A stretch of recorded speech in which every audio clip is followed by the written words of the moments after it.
Watch this. No way!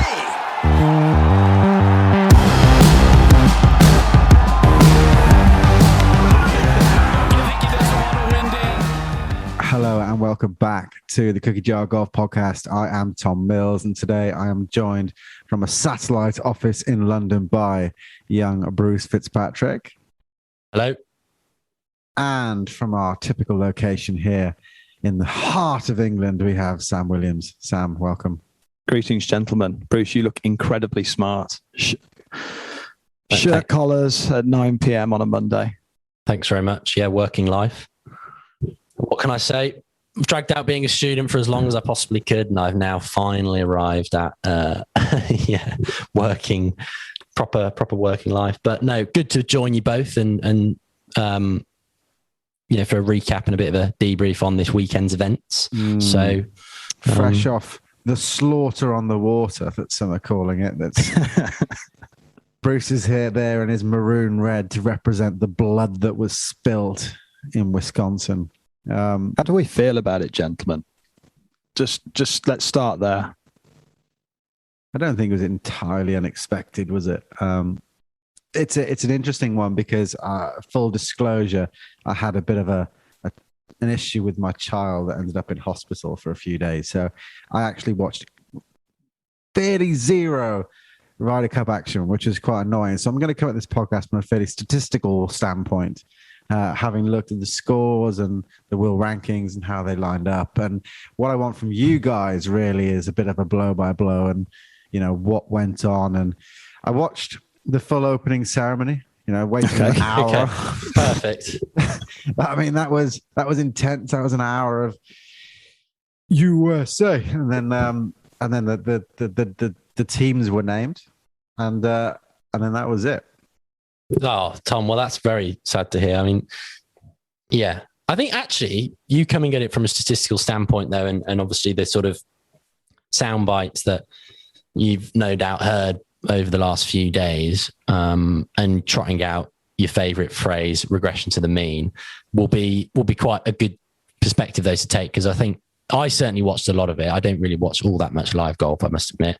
You always caveat that. You always say that. No, I know, but I watched a lot, of the last few days, because it is an event that's obviously only on our screens every 2 years, and it's been, particularly sorely missed with the last edition being in 2018. So I watched quite a bit of it, and I think, was it as enjoyable as previous Ryder Cups? No, and that's not just because of the result, but I think you do need some excitement for maybe half an hour or an hour. That's all it takes of, this could get interesting on a Sunday, which I don't think we quite had. But hey, I still enjoyed watching it because it is such a unique format in our sport. What do you think, Sam? Yeah, it was tough watching, wasn't it? Because it's 3 days and they were just getting absolutely slaughtered. I think Ed very kindly wrote that piece, didn't he? It's like it was a fairly heavy dossier on we on should what probably we can expect introduce Ed. So you can't just say Ed, did it? Oh yeah, Ed sorry. Jenks. So ahead. Ed Jenks, very good friend of the jar, and I would say absolute golfing pervert, isn't he, Bruce? Heavily into the tour, had started writing a bit of a fledgling sort of golf blog, and quickly I sort of clapped eyes on it and thought, there's an opportunity here where Ed actually might like to maybe write a few little pieces for us around major events. And he took to task. And when he said that the article got away from him ever so slightly, he produced, it was a thesis, wasn't it, on the Ryder Cup ahead. Exceptional piece of work. It was actually really good. Like, no stone was left unturned. When we were looking at the forecast and the agronomy of Whistling Straits, I thought maybe we're going a bit too intense on this. But, good old jar always comes up trumps by over-servicing it. But in that article, the upshot is, we are going into this as massive underdogs, and we're probably going to struggle. And true to form, it happened, didn't we? I personally think, for what it's worth, the European Ryder Cup team punches so heavily above its weight and has done for a number of years now that this just felt like an inevitability ultimately. Was it as, statistics and data don't lie? Was it as one-sided as it looked on paper?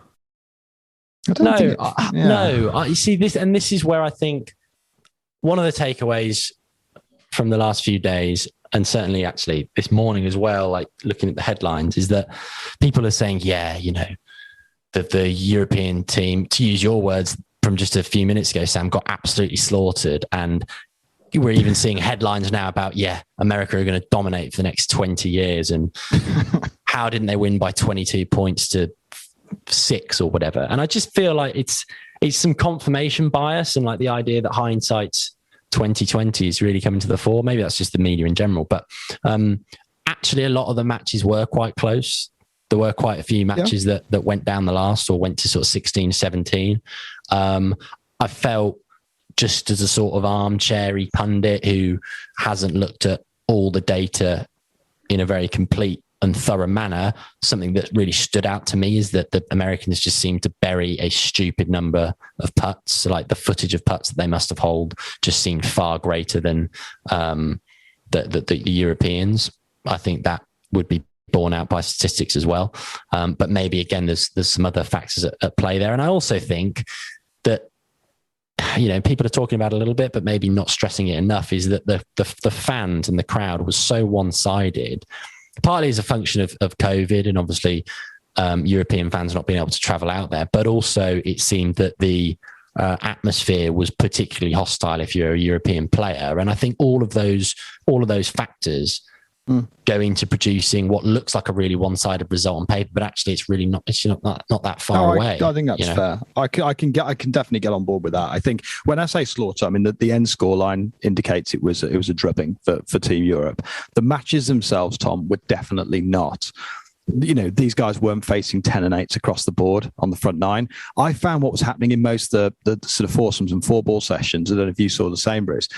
We kind of got through the turn, and I was thinking, okay, this could go 2-2. It might go one our way. It might go one their way. And invariably, we were coming out of it heavily down out of each session. I just thought, that's a tough result.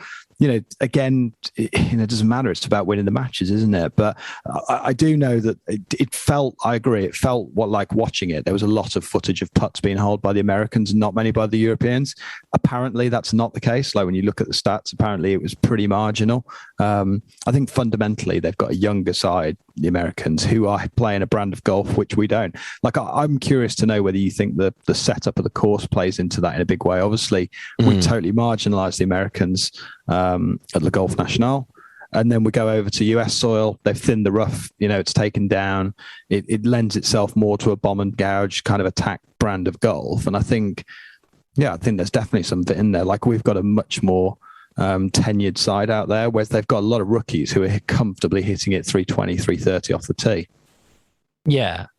And I felt like poor old Matt Fitzpatrick, he's got 0 out of 6 Ryder Cup points, having played in 2016 and here. And I think on both occasions, like, he's obviously a really good player, but particularly at Whistling Straits, like, you couldn't put him on a worse golf course. And that's not to take anything away from him as a player, because Kevin Kisner, I think, has said earlier this year, or maybe it was last year when he'd won, he was like, look, I'm not going to go and win on a golf course at 7,600 yards. Like, there's not, you know, there are a lot of golf courses I can't win around, but Augusta National, or, you know, a Harbour Town, or some, you know, Pebble Beach, where there's a bit more variety and there's some more, emphasis on precision off the tee and angles into greens and small, tricky, undulating greens where you've really got to be careful about which side of the hole you leave yourself on. That's a course where a shorter hitter can play well and succeed around. But Whistling Straits, it's like,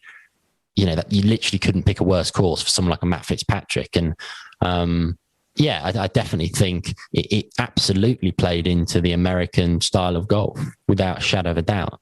Bernd Wiesberger as well, you know, plays predominantly in Europe. He's not a short hitter, but, you know, I don't think... quantum. I just don't think that's a course that is particularly well suited to the type, the sort of golf that Europeans play. Going back to the kind of the start of it and the teeing off on the first day, you know, going back and watching it, it almost seemed like a sketch, you know, like a pantomime when they got them out and they were all booing and all that stuff around the first tee. I mean, do you think that affected the European team, or do you think they just like, it is what it is and let's crack on? I think it's another contributing factor. I think could you have played it in front of no fans, and would we have had a completely different result? Probably not. But you've got to think that the hostility there is pretty intense. The booing was strange, wasn't it? Yeah, I'd like to think I'm a fairly objective observer of golf and someone who, when I watched, again, I'm pretty glued to the TV for the Ryder Cup when it was at Le Golf National in 2018. I mean, I'm glued to pretty much every Ryder Cup because it is such a fantastic event. It obviously only comes around once every 2 years. But at Le Golf National, I felt like the European crowd, although they get a bit boisterous and quite animated, I can't say I really remember that many instances where they're like booing short missed putts cheering short missed putts by Americans, or clapping balls when they go into the water, or just getting really, really animated when an American player misses a shot. Whereas I felt like that was really palpable at Whistling Straits. It was like any slight misstep by a European was really, really jeered, and I don't think that's a great look, and I don't think it's something that European fans do when they watch golf. Certainly they don't do it to the same degree. It's just my take, but happy to be challenged on that, obviously. I don't think it's also, I find it quite hard. It's a big stretch in my head to think that that's how, the Americans are with their golf. I think what we see when we watch the Ryder Cup in America is we see it through the lens of a very narrow base of people that go and see the event and then jeer and boo and stuff. Because I think it's shocking. Like, it's another, to use your expression, Bruce, a blight on the game. I think it's been used in the past. And it's poor, but unfortunately, it does leave a bit of a nasty aftertaste, doesn't it? Yeah, I mean, like Sergio backed off a shot. I think that's when it really hit home for me. Like backed off a shot into that par 3 hole. Is it 13, somewhere around there? Maybe it's about 12 on the back 9, where it's a huge green, but at the back right corner, it looks like it's about 10 feet wide. Yeah, and they had the pin in the back right. Yeah, unbelievable hole. And like, winds off the left, it's the ocean's on the right, horrible looking shot. And Sergio's just backed off it to give it another look. And then all of a sudden they're just like, jeering and like, ooh, and it's just, I just feel that, it's great seeing how animated and how passionate fans are at a Ryder Cup. But I just think you can do it in slightly better taste. And Andrew Coulthard, who I think is, and the Sky commentary team in general, they're usually very, very measured, aren't they? And they don't really they don't really seek to sort of antagonize. But even he said, as you can probably tell, there's a lot of people at this gallery who don't understand the game of golf and don't know how the game of golf works. And for a commentator to call that out, as professional as they are, and or certainly as Coulthard is, I think that kind of tells you all you need to know about it. I think what's hard to kind of compare week to week is that when you have 72 golfers out there on any given day in any given competition, it's a fair kind of normal distribution curve to say that they've got roughly equal amount of people supporting them and an equal amount of people against them. And when you channel like every supporter down one team, which you don't get on the PGA, I think you're just seeing a magnification of how they ordinarily behave. Yeah, we're not saying we don't want any atmosphere. I think it's just quite hard to watch it when it feels so kind of hostile, I think, towards one particular set of players. I think that's tricky. I mean, there's a few things, aren't there, to talk about here, specific players. I mean, we'll probably come back to pairings, but like when you see the reaction of Rory at the end of the singles, that's actually quite hitting. Like, I'm always there saying, Rory's far too available with the media. Wears his heart in his sleeve. Is he doing his golf any good? Don't know. But there's no getting away from the fact the guy was massively cut up and emotional at the end of the day, looking at the results. And you've got to think all of that stuff is fueling that. And I think that's a bit of a shame. But yeah, I mean, look, is it going to change? Almost certainly not. It seems to be going one way. If anything, I would imagine the atmosphere will reach carnival levels in coming years as the tournament evolves. But it's just one of those. What was your take in terms of pairings and picks? So captain's picks, the pairings, the decisions on both sides of the coin. I think it's fair to say that from Stricker's perspective, his picks have been fairly vindicated, haven't they? Really. Certainly Scheffler. There's just a lot of unknown quantities there. And again, this is why I don't want to, I will come back to the question on the picks for sure and answer that. But just to make a side note there, it does just show how absolutely random the match play and the Ryder Cup format can be. And that everyone's saying, yeah, statistically on paper, this is an absolute whitewash. But when you go into it, it's like, well, statistically on paper, Rahm should have taken care of Scheffler quite comfortably, and Finau should have dismantled Poulter. But then you look at those singles pairings there. So it's how that all plays into the picks and just the general performance of the week. I think it's just an interesting one. The stats can't tell the full story. So go on, Tom, give it your best shot. Okay. If you take an average of the world the OWGR ranking of each pairing, how many pairings do you think the Europeans had a lower ranking than the US across every single match? Well, on the basis that Rahm's the only low ranked player and he was paired with Sergio, I would say almost none. And that would be a great, I'm sure you're right, Mills, but that would be a great argument if it had any bearing on past Ryder Cup results, which it actually doesn't, though, does it? I'll tell you, there was you can go back to 2002 or 2004. There was Rahm's singles. Yeah. Because he's a world number one, so it was going to be anyone else. And it was the Friday 4-ball when it was Rahm and Hatton, 1-19, against Scheffler and DeChambeau, 21-7. So comes out to 14. But apart from that, statistically, and this is where you got to talk about statistics in a certain way. Statistically, we should have lost every match on world ranking. Now, you might not lose some, and you might win some, you might lose some, but going away from that normal distribution curve, you're going to lose more than you win. Like, there's no way around that. The odds are stacked against you, though, Bruce. But that means nothing. That means nothing.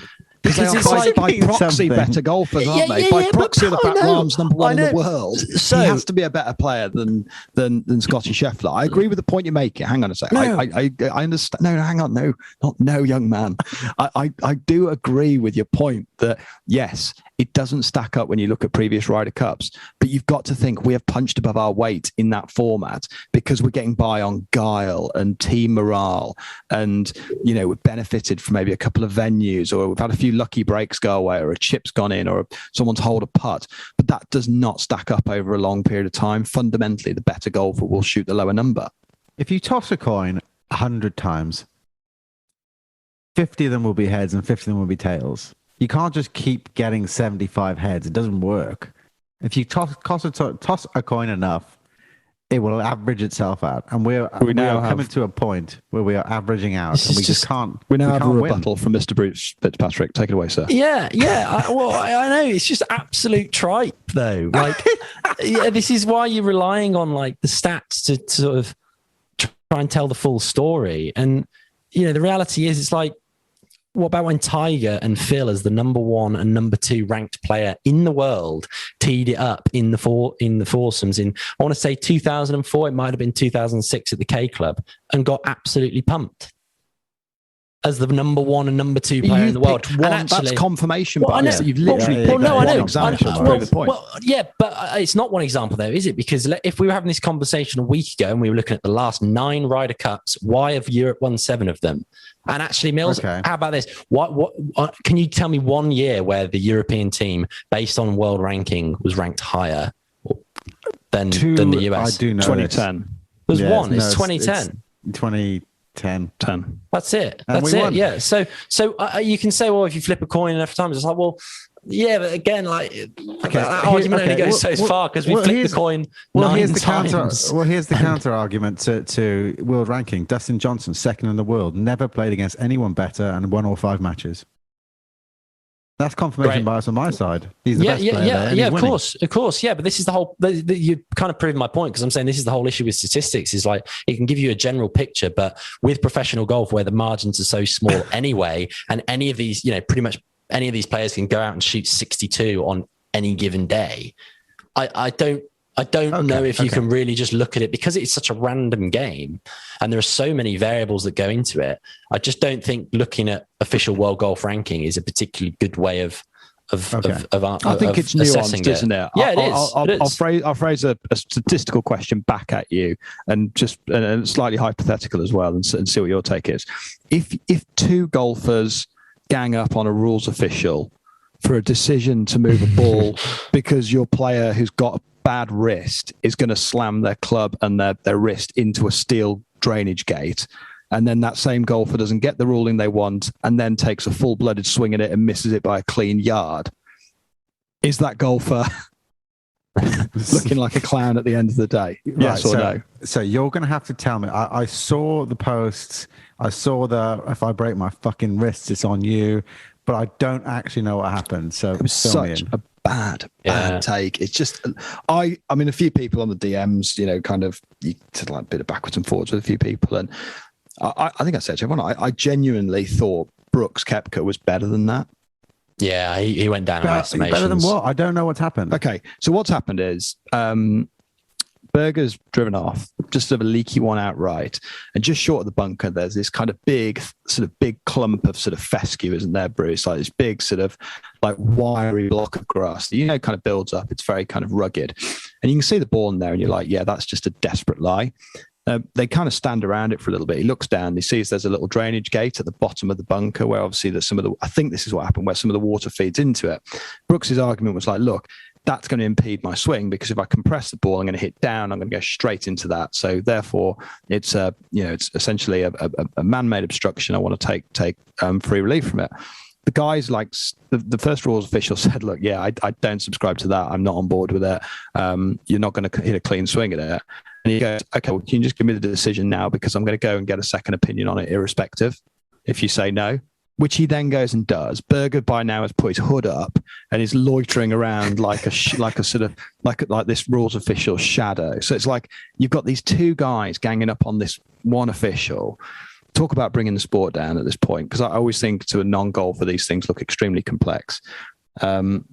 And then the other guy comes over and it's just like rinse, repeat on the same thing. And fair play to him. He's like held his position and said, no, absolutely not.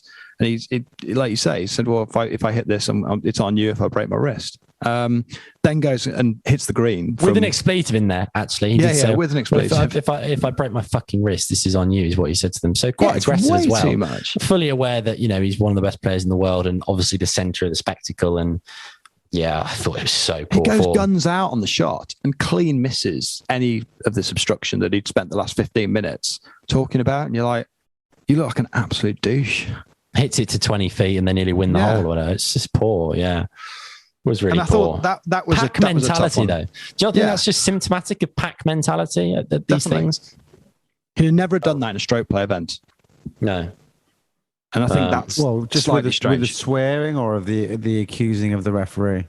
I think it was the way him and Berger were almost kind of egging each other on a little bit. So it was like, you know, they were sort of stoking the whole thing up. You know, one would have a go, then the other would have a go, and it would kind of go backwards and forwards like this for a little bit. I mean, I don't know. Brooks, you know, the fickle one, isn't he? Short memory and all that. But you remember the ant gate with Bryson? He was the first to come out and absolutely lambast him for that. So, you know, I think he made himself look more foolish. To go back to the pairings point there, which I obviously sort of digressed from. I think, well, a couple of points I thought were quite interesting. Stricker decides to sit DeChambeau for both the foursomes games, which I think was probably quite a good call because, definitely, you know, the guy's firepower, putting that into a foursomes context could just be a little bit unnerving and it could have the potential to seriously backfire. So I thought that was definitely a good call from Stricker. And then obviously when he did unload him in the four balls, on Friday and Saturday afternoon, it worked pretty well. And then, I mean, to be fair, by all accounts, I know that it's not a perfect measure because there's obviously a lot of concessions and, you know, some holds get conceded earlier on than a kind of 2-foot putt up by the green. But he did play the best golf in the singles against Sergio as well. So he's obviously quite well rested too. And that drive he uncorked on the first hole of the singles on the Sunday morning was an absolute joke. So strategically, I think that was quite a good call. Scheffler's a good four-ball partner for DeChambeau because he hits lots of fairways, he hits lots of greens, and it's like, okay, I'm in the hole, go nuts. It's like, and that's what he did, and you know, it was pretty good, wasn't it? Yeah, I think from the European standpoint, obviously the big, the one that got a lot of attention, the pairing that got a lot of criticism and drew some commentary on was McIlroy and Poulter. Who obviously went together in the foursomes and the four ball on Friday. Am I right in thinking? No, And the obviously full ball on didn't- Friday was McElroy, Lowry. Oh, McElroy and Larry, of course. Sorry. Yeah. But they went again, didn't they? McElroy and Poulter went again on Saturday afternoon. Yeah, in the four balls on Saturday afternoon. Yeah. So, Incidentally, so Rory wasn't picked for the Saturday foursomes. Do you know when the last time Rory didn't play 5 matches in a Ryder Cup? 2010. 2010. It was the second round of four balls he missed out on, but he's essentially played every single match of Ryder Cup until he kind of got, well, you say dropped. I mean, it's not dropped. Yeah, he got rested, didn't he? Got rested, but yeah, you could tell in the interview afterwards, he was devastated, wasn't he? He was absolutely distraught. Yeah, so I feel he had a tough week. Yeah, he did. I mean, it was great that he obviously played well and secured his point on the Sunday, although it was a little, too late. But just fascinating that a guy of that quality, I think they put up a statistic that prior to his Sunday round singles performance, in the 3 matches he played, so the foursomes Friday, the 4-ball Friday afternoon, and the 4-ball Saturday, he'd made 1 eagle, no birdies. Which for a player of his caliber is just absolutely staggering. Yeah. And you've got to really turn the birdies on. I mean, particularly in that better ball environment, you've got to be going out. And to be fair, there were birdie chances out there as well. They felt like there was a few short fours. There's obviously a lot of fives for them to throw themselves at. With the exception of Rahm and Sergio, it appears from looking in, and I checked in on every now and again, but I was busy. But it appeared like Podrick didn't really have a settled idea of who he wanted, or certainly didn't stick with it. He was quick to change it up when it wasn't working. Where you look at what happened in the foursomes, Stricker just sent the exact same teams out and said, "Here we go, you've smashed it, do it again." And it seems like it was maybe a little bit quick to change. Hindsight's 2020, isn't it? But yeah, I think that's where it's tricky. There was they weren't quite settled in the idea of who they wanted to pair. But yeah, if we go out and win those foursomes games the next day, all of a sudden it's a masterstroke and the headlines are completely different, aren't they? It's like, history's written by the victors, isn't it? And I think that's that is the challenge with this stuff. But on that point exactly though, do you think the role of the captain is over-egged? Or do you think there is like a really important... Oh no, there is an important vibe. Yeah. I mean, definitely. I think Jenks's article made a lot about Stricker's commentary and really looked into the exact words that Stricker was using in the lead up to this Ryder Cup, and saying how it seemed that he was very, very conscious of making sure team morale and the kind of fit and mentality were all in the right place, and also just picking his wild cards on the basis of form, but also whose games suited Whistling Straits. And that's why like Kevin Na and Kevin Kisner, for as good as they were playing, and maybe as big a fan favourites as they might have been with some American players, their games just did not stack up for Whistling Straits. So he made the call to go with some of the bigger hitters. And yeah, I think Stricker certainly from the captain's standpoint did a more thorough job than past US captains, it seems. Not to say that past US captains haven't been thorough, but I think Stricker just probably took it to a new level. And Harrington, again, I think he did a good job, but it's a really tough position for him to be in, going against such a strong US team and having European players who just, not so much based on the world rankings, weren't stacking up so well against the Americans, but just didn't have a great trend of form. Rory's obviously top 15 player in the world, but hadn't really got any form going to this event. So I think that makes it really hard to pair. And he did a great job with Rahm and Sergio, but the others, it's just a bit of a shooting in the dark, I think, to a certain extent. It's tricky as well. Like, I mean, the only reference point I've got would be Living with the Lions. When you watch that, back and you see them kind of on tour together and you see how they interact in the change room. And I think there's so much of this stuff that you look at with the Ryder Cup where you don't actually see anything of Harrington. It's how he's interacting with the team. It's how the team are interacting together, what they're like in a social environment. And, they're not a football team, are they? They are playing an individual sport week in, week out, and then coming together, periodically for team performances. And I think it would be quite interesting to see just what the dynamics like. I mean, obviously you can naturally draw some similarities with Sevi and, Ollie in terms of Sergio and Rahm, but, there's obviously a lot of things that go into those captain's pick, which we're probably not privy to. I'm curious because obviously Rahm and Sergio pulled out a huge number of points for the European side. What is it with Sergio being such a great match play golfer? Well, I think he's putting, which is, statistically the weakest part, or historically has been the weakest part of his game on the regular circuit. That is greatly improved, I think, in the Ryder Cup format, just because he doesn't have to worry about the one back and he seems to putt far more positively. I'm not the first person who said that. A lot of people talk about that online, and I think it's it's pretty accurate. Like he just putt with a lot more freedom. He's not thinking about having to hold the one back all that much, and I think but that you've indicated by it. the stats there. He's clearly a world class match play golfer. That the numbers just don't lie there. I think putting in foursomes though is more scary than putting in singles, because if you think I don't want to leave my partner with a 6-footer back or an 8-footer back, and do you not think that? Well, perhaps he just said back in Rahm thinking, well, he'll nail the 8-footer, so I don't have to worry about that. It's a very tricky one though, isn't it, to kind of diagnose and put your finger on with Sergio. But it's a remarkable match play record that he's got. Just curious. And although Poulter didn't do extraordinarily well. I mean, he was pretty much an average performer. He won his singles match, which just keeps his unbeaten singles record in Ryder Cups going, which is incredible, really. Absurd. Yeah, you look at the people he's played as well. He's got no business doing this.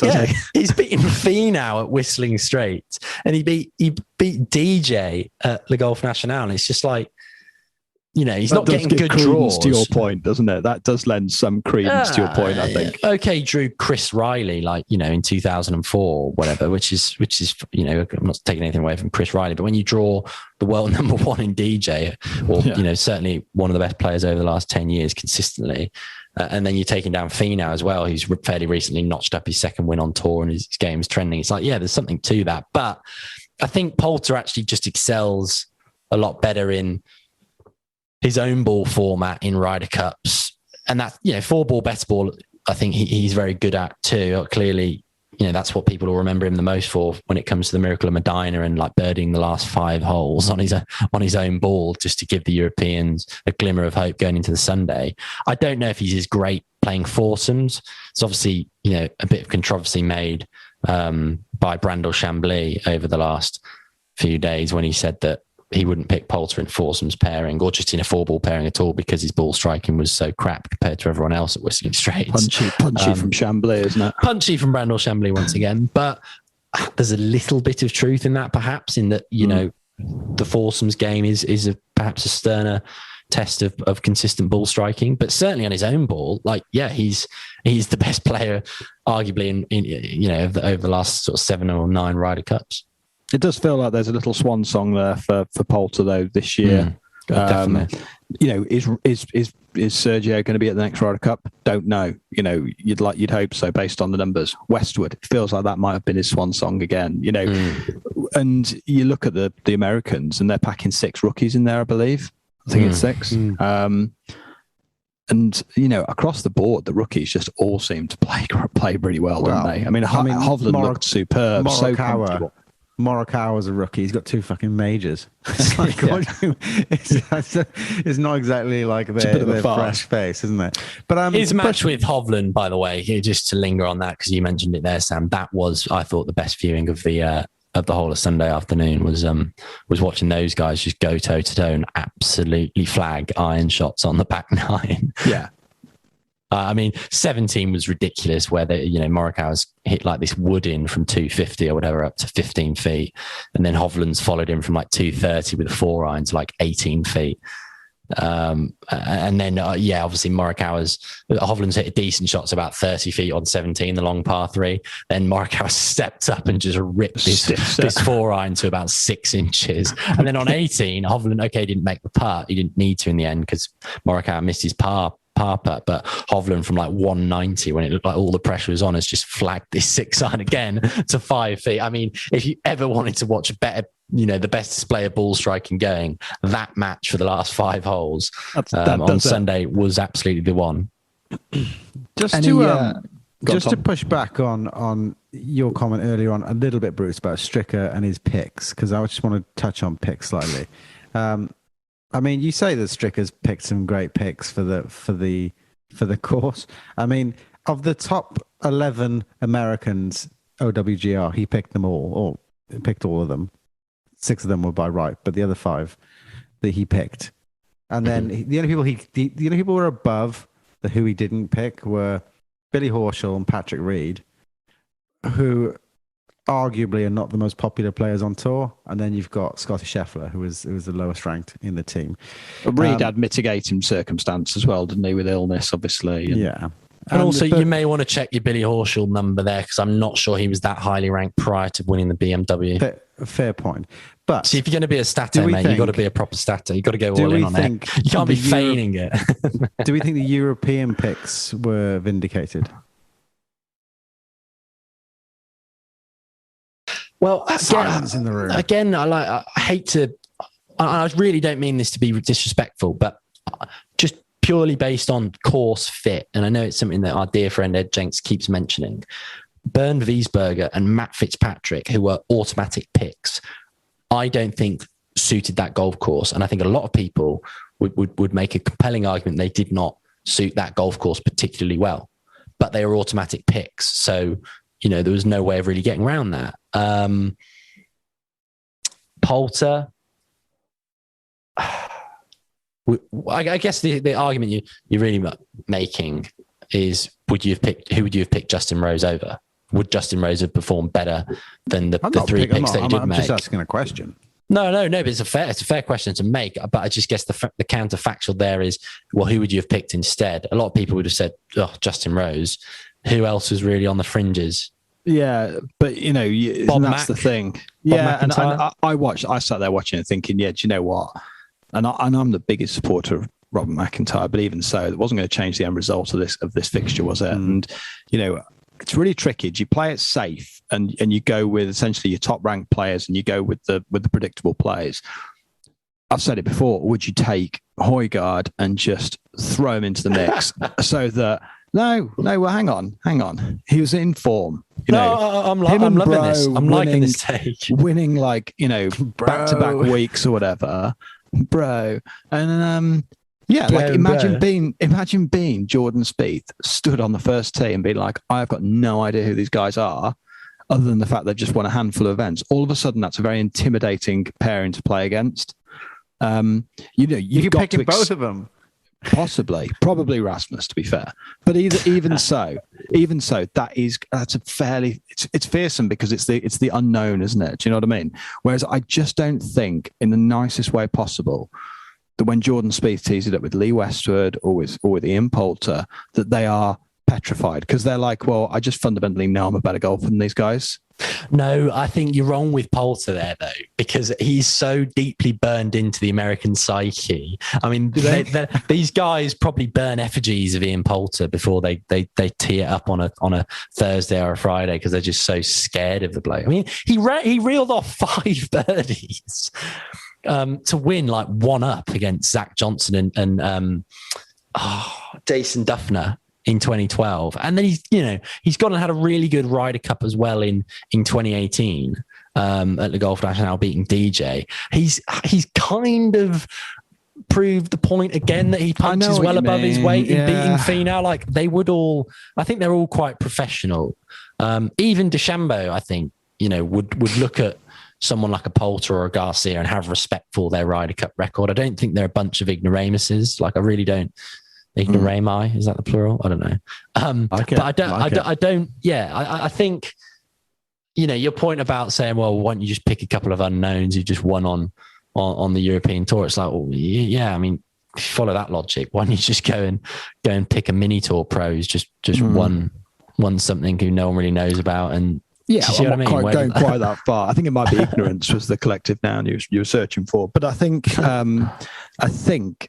what I'm trying to say is, I think if you want to offer up a kind of a counter view to the picks, I certainly don't think that starts and ends with Justin Rose and Robert McIntyre. I think you've probably got to go bolder. But it's very easy for us to sit here, having watched the last few days play out, and then go, okay, well, let's try something different. The reality is, going into that week, if he picks Højgaard, who gets absolutely rolled every time he goes onto the pitch, then it's not doing him any favours. It's simple, isn't it? I think the Bob Max shout's quite a good one, though. Actually, I can imagine very good match play golfer. Is there any other stones left currently unturned within the post mortem that is this podcast? Just final one to Bruce, just to ping back on some arguments that we've been having today. I know you say that world ranking isn't everything, and I'd agree with you. But if this was played again next weekend, would you back Europe to win? If it was played in the next 2 weekends, 3 weekends, would you back Europe to win any of them? What, at Whistling Straits? Yeah, if it was repeated over and over again, would you back Europe to win? Yeah. I think there's always a chance, isn't there? I mean, I don't know what what's really getting at. I think the two arguments are getting wrapped up here, into one. Yeah, I'm not entirely sure the point that Mills is making, but one, you said, are there any stones left unturned? One thing I did just, little bone I did have to pick was the fact that I'm not sure if you noticed this, Sam. Obviously, Tom, you weren't watching; you were just reading all the stats just to get prepared for this podcast. But did you notice there was absolutely zero coverage of Lee Westwood or Tyrrell Hatton? That was very clear until maybe the last 2 holes. I think I watched Lee Westwood roll a putt in on like 14 or 15 or something. And then obviously, I'd gone to bed actually by the time he played the last couple. So I was delighted to see that he got his win when I checked my phone. But there was just no coverage of those late matches. And instead they were like doing interviews and kind of panoramic shots of the team huddled and going back to the broadcaster's booth. And it was just bizarre, though. There was absolutely zero coverage of the Europeans particularly. We saw a little bit of JT holding the odd putt and hitting the odd shot, but there was nothing really of Hatton, nothing of Westwood, very little of Wiesberger, only as a sort of side note to what Koepka was doing, nothing of Fitzpatrick. I just thought it was quite poor, actually, from a viewer's perspective. But the problem is, it's controlled by, the American TV companies that got the cameras in situ. They're controlling the shots and what's going where. And these guys aren't Muppets. They know that they probably know what the viewer in the US is looking for at that point in time. But yeah, I would agree. I think it's just poor broadcasting, I thought, really. Yeah, definitely. From a kind of completeness standpoint, I just thought it would have been nice to actually see some of these later matches, because the great thing about it is when you've got 12 matches out on the course, you don't need anywhere near as many kind of ad breaks or interruptions. Now, I know that's more pertinent to Sky, where they're not as heavily reliant on the advertising model as the American companies are. But it just would have been nice to actually have seen a bit more of the bottom matches. Two interesting footnotes to this podcast. One, Berkhamsted Golf Club. Whistling Straits has 1,000 more bunkers than Berkhamsted does. We're going there on Wednesday. I'm looking forward to that. Second footnote to this podcast. Kimmel, the spirit of the game. A little mini story we've kind of tapped out. Fairly iconic drink, I would say, in the UK and in the British Isles, probably fair to say. In golf clubs, turns out Wolf-Schmidt have ceased either production or distribution of the product in the UK. So for anyone who's played golf and enjoyed a Kimmel after lunch, I think it'd be remiss not to read the article. It's I wouldn't say it's particularly interesting. It's probably a bit self-indulgent and almost certainly a bit too long. But interesting, just sort of like exploring a little bit about Kimmel the last few weeks and just putting a few thoughts down on paper. So I'd definitely like to kind of get some feedback from our listeners in terms of that article as well. So we might be able to do a few more of these like mini stories. I think Cookie Jar absolutely nailing down, just going knee deep on things they don't need to get deep on. Yeah. It's just totally unnecessary. I disagree. I think even as someone who really doesn't drink that much, the Kimmel story is a fantastic one. And props to you, Sam, for doing such a great job of weaving together a very emotive, investigative journalism at its finest. I felt like Woodward and Bernstein for a short period of time while I was doing it. When I was ringing up, elegant piece of writing. Yeah, when I was ringing up some of these clubs on a sort of like a Monday morning, and I had to sort of, have you got anything better to be spending your time on? I was like, no, I haven't actually.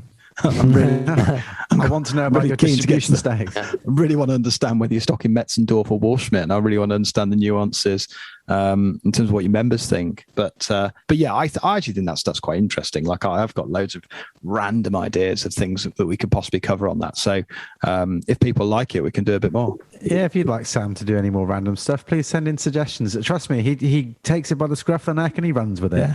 It's like, have you ever seen a puppy dog running out in the sea? Yeah, or in the snow. You look like all the same thing. Yeah. But if you're looking for that article, you can find it on the blog section of our website. I'm sure it'll be tweeted and on Facebook soon. But that is our two penneth for the Ryder Cup. A disappointing Ryder Cup for the Europeans, but I'm sure we will come back in Rome swinging as hard as ever. And I look forward to seeing whether Rasmus Højgaard tees it up in 2 years' time. And I guarantee you right now he will. Hopefully. Actually, on that note, can we just talk about how ridiculous it is? I think this is a footnote worthy of mentioning. DJ obviously rightly applauded for winning 5 points this past weekend, becoming the third player in Ryder Cup history to do so.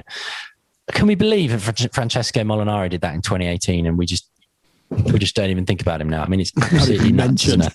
Oh, I mean, what a terrible shame. What a terrible shame. No, I think that's a really good astute observation. In 2 years' time, like no one knows who Dustin Johnson falls outside the top 100 of the world ranking and doesn't even get a look in at the Ryder Cup team at Rome in 2 years' time. Yeah, and you're like, that's 5 points for us. It's the fickle nature of the game. It was a good interruption to my outro because it actually reminded me that we've forgotten our unofficial sponsor for this week, which is Aon, bringing us the Jacqueline Nicholas Award, which was nice. Won by Sergio and Dustin for their sportsmanship and bringing on the game and participation. Good play as well. Good play. So thank you, Aon. Thank you very much for bringing that to us and highlighting sportsmanship in the game. Perhaps the American fans could have listened a little bit better and been a bit more sportsmanlike. Thank you very much for listening, and we will be back next time. Bye-bye. Adios. Watch this.